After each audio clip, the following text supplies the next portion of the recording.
जो बहुसंख्यकों को मिला हुआ है।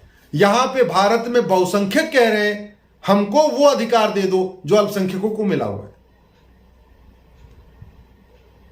पाकिस्तान में अल्पसंख्यक कहते हैं समान नागरिक संहिता लागू करो, हमको भी बराबर अधिकार दो, हमको समान अवसर दे दो। भारत का बहुसंख्यक कह रहा है हमको समान अधिकार दे दो, हम समान नागरिक संहिता लागू कर दो।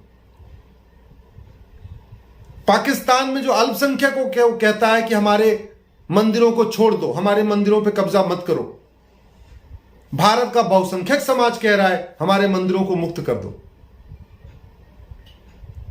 पाकिस्तान में अल्पसंख्यकों की बेटियों को उठाया जाता है, अल्पसंख्यकों की बेटियों का धर्म परिवर्तन होता है।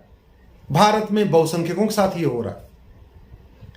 पाकिस्तान के अल्पसंख्यक कहते हैं धर्मांतरण विरोधी कानून बनाओ, भारत में बहुसंख्यक कह रहा है धर्मांतरण विरोधी कानून बनाओ।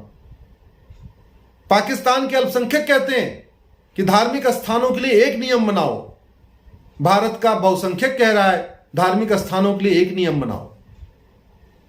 तो यहां बिल्कुल उल्टा चल रहा है, पूरी दुनिया का उल्टा चल रहा है। यहां कहते हैं खुला खेल फर्रुखाबादी, और वो भी संविधान की आड़ में, संविधान की शपथ लेके, संविधान के नाम पे, सेकुलरिज्म के नाम पे खेल चल रहा है। और ये खेल इसलिए चल रहा है कि हिंदू, जैन, बौद्ध और सिख इतने सीधे हैं, इतने सहज हैं, ये कभी इकट्ठे होके अपने हित की बात ही नहीं करते। ये कभी कहते ही नहीं कि आर्टिकल 26 एक बार आप लोग पढ़िए। आर्टिकल 26 में बहुत साफ साफ लिखा हुआ है सभी समूहों को एक समान अधिकार है धर्म का। उसमें यह थोड़ी कहा है कि मुस्लिम को ज्यादा अधिकार होगा, यह थोड़ी कहा है कि क्रिश्चियन को ज्यादा अधिकार होगा। आर्टिकल 26 कहता है कि देश के सभी धार्मिक समूहों को एक समान अधिकार होगा। तो अगर एक समान अधिकार है फिर केवल मंदिर का सरकारी कंट्रोल में क्यों है? जिस तरीके से मजार सरकारी कंट्रोल के बाहर है, दरगाह सरकारी कंट्रोल के बाहर है, चर्च सरकारी कंट्रोल के बाहर है, वैसे मंदिर भी सरकारी कंट्रोल के बाहर होना चाहिए। मैंने इसीलिए सुप्रीम कोर्ट में इन 30 कानूनों को चैलेंज किया है। जो 30 कानून चल रहे हैं, इनको 30 कानूनों को चैलेंज किया है।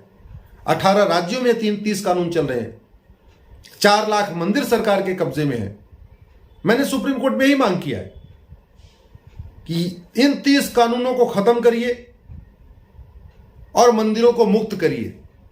और यदि सुप्रीम कोर्ट को लगता है कि नहीं धार्मिक स्थानों पे कुछ कंट्रोल होना चाहिए, तो सेंट्रल गवर्नमेंट एक यूनिफॉर्म एंडाउमेंट कोड बनाए जो सब पे लागू हो। ऐसा नहीं होना चाहिए मंदिर पे लागू हो लेकिन चर्च, मजार और दरगाह और मस्जिद पे कोई नियम ही नहीं, ऐसे नहीं।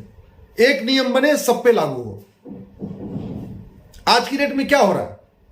महाराष्ट्र का सिद्धिविनायक मंदिर सरकार के नियंत्रण में है, उसी से 10